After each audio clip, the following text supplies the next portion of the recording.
Résumé de l'épisode précédent. Pour éviter une mutinerie de ces hommes, Ulysse a accepté d'accoster sur l'île du dieu Soleil. Malgré son interdiction, son équipage a volé et mangé des bœufs appartenant au dieu. 72e épisode où Ulysse se retrouve totalement seul.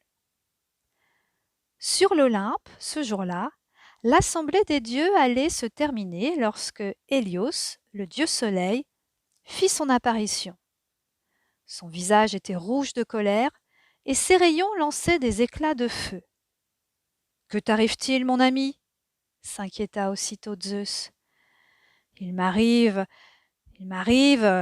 bégaya Hélios, que des humains se sont permis de voler mes troupeaux. Voilà ce qui m'arrive. » Un murmure parcourut l'assemblée. Zeus se leva. « Qui a osé ? Donne-moi leur nom que je les punisse. » Hélios se tourna alors vers Athéna et dit d'un ton sec. « Ce sont les hommes de ton protégé, Athéna, le dénommé Ulysse. »« Encore cette crapule !» cria Poséidon, qui n'avait toujours pas digéré ce qui était arrivé à son fils, le Cyclope. « Il faut en finir avec ce provocateur qui ne respecte pas les dieux. » Athéna s'était levée, elle aussi.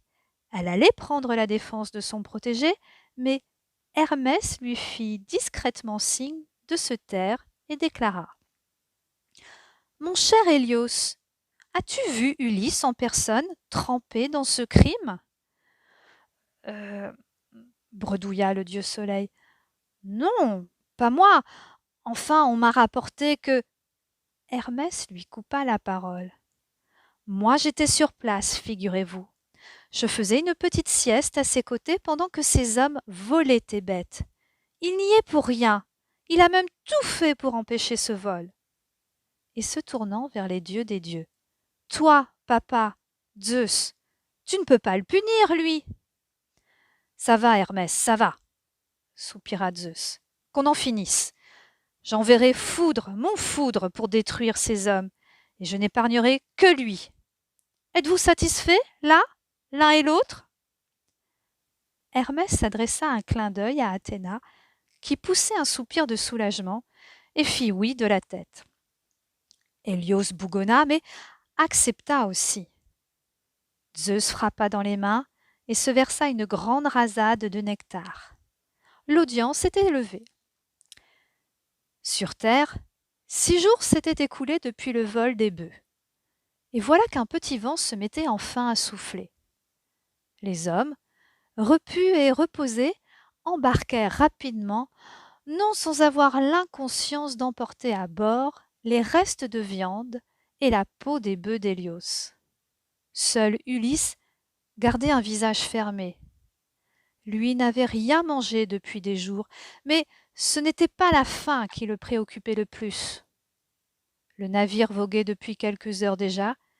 Il n'y avait plus aucune terre à l'horizon, juste le ciel et la mer.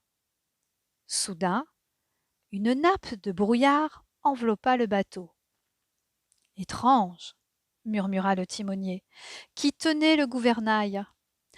En quelques instants, de noirs nuages s'étaient amassés au-dessus du bateau. Ils crevèrent brutalement en un orage aussi inattendu que violent. D'abord, ce fut le vent, un vent terriblement puissant qui brisa le mât en morceaux et fracassa le crâne du pilote. Puis, le foudre de Zeus frappa la coque du navire et perça un grand trou à l'intérieur. Ulysse se précipita vers les débris du mât. Il attrapa au passage un morceau de la peau d'un bœuf qui séchait sur le pont, un bout du mât, et s'y accrocha de toutes ses forces. Ballotté dans la tempête, ce qui restait du navire rouge ressemblait à une coque de noix fracassée. Seul Ulysse, enveloppé dans sa peau, arrivait à garder la tête hors de l'eau. Combien d'heures dura la tempête ? Nul ne le sait, pas même Ulysse. Il vit sombrer son bateau et ses hommes, pas un n'en réchappa. Accroché à son morceau d'épave, il passa ainsi une nuit entière. Lorsque l'aube arriva, le naufragé croisa une côte. Et voilà qu'il se sentit soudain aspiré par un énorme courant d'eau. Charybde! S'il ne voulait pas être englouti et noyé dans le ventre du monstre, Ulysse n'avait que quelques instants pour réagir. Il aperçut les branches d'un figuier qui s'inclinaient vers les flots. D'un bond, il s'y agrippa. Il resta ainsi suspendu entre ciel et mer. Sa seule chance? Que Charybde, en recrachant son eau, recrache également les débris du bateau qui lui avait sauvé la vie. De longues minutes passèrent. Ulysse ne sentait plus ses bras douloureux, tendus comme des arcs. La tête lui tournait, ses doigts se desserraient malgré lui. Tenir, tenir! Sous lui, les flots furieux l'attendaient. Pour ne pas lâcher, il convoqua la seule image qui pouvait lui insuffler une parcelle d'énergie. Pénélope, sa lumière, son phare. Tenir, s'accrocher pour rejoindre son amour, sa terre, sa flamme, sa femme. Enfin le monstre recracha son eau. Dans les tourbillons surnageaient le morceau de mât et la peau de bœuf. Ulysse prit une grande inspiration et lâcha la branche. Il atterrit dans les vagues, refit surface et agrippa les débris qui flottaient. De quoi reconstituer son radeau de fortune. Scylla dormait-elle lorsque Ulysse, accroché à son radeau, passa près de son île? Toujours est-il qu'elle ne tenta rien. Ulysse put échapper à ses griffes. Il était désormais perdu sur la vaste étendue d'eau, seul au monde.